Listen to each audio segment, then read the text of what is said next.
Hey, good morning, First Christian Church. This morning I'd like to change course just a bit and tackle the rather thorny issue of polygamy.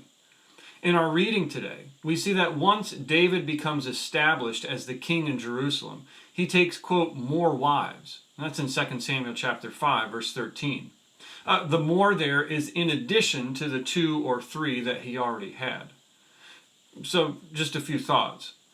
First, polygamy is different than what is known as levirate marriages in the Mosaic Law. These unions occurred when a husband died without an heir.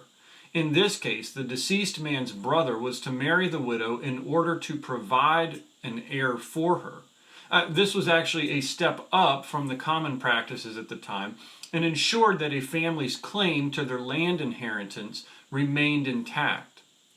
Also, this practice was negated under the New Covenant.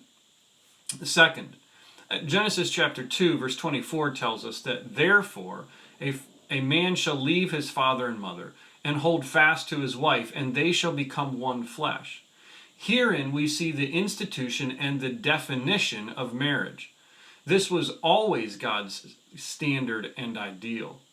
A few chapters later, in Genesis chapter 4, verses 18 through 24, we are introduced to a man named Lamech.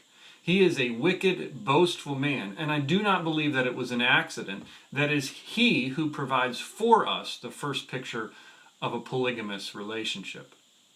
Third, while David is portrayed as a man after God's own heart, he is far from perfect. His willingness to take multiple wives displays this fact. His actions were in direct violation of the commands that we see in Deuteronomy chapter 17. Fourth, one has only to look at the results of the polygamous relationships in the Old Testament to know that they were a horrible idea. Sarah and Hagar fought bitterly. Rachel and Leah wrestled for their husband's affection. David was unable to control his children, and Solomon's heart was led away from God because of the influence of his many wives. Fifth, I do believe that it is fair to ask, if all of these things are true, then why didn't God simply outlaw polygamy? The partial answer is that in some cases he did, and the people didn't obey.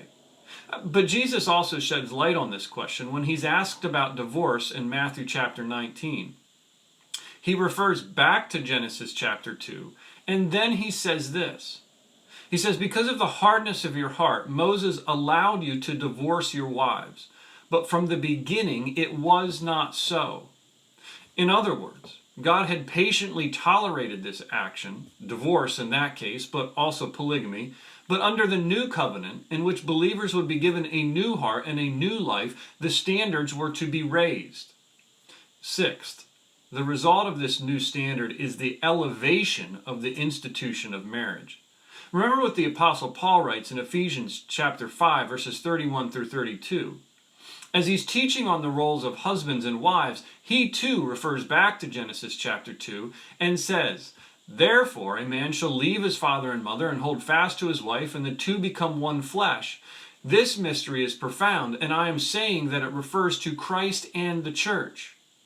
The mystery, it's a word which simply means that something had been previously hidden but was now made clear, was that a man and woman, that marriage was not just the foundation of the family, but it was also to be a picture of the way that God covenants with us. This, I believe, is the strongest teaching against polygamy. Jesus is pictured as the groom and the church as his bride. This imagery is found throughout the New Testament, and particularly in places like John chapter 14 and Revelation chapter 19. Jesus modeled this covenantal type of relationship for us with his love and his selflessness and his fidelity. And the call is for us to emulate him. So, when we read passages in the Old Testament that mention polygamy, know that Jesus came to give us something more and something better. And in doing so, he gave us a picture of what true love looks like. As always, may God bless you. I hope you have a great day.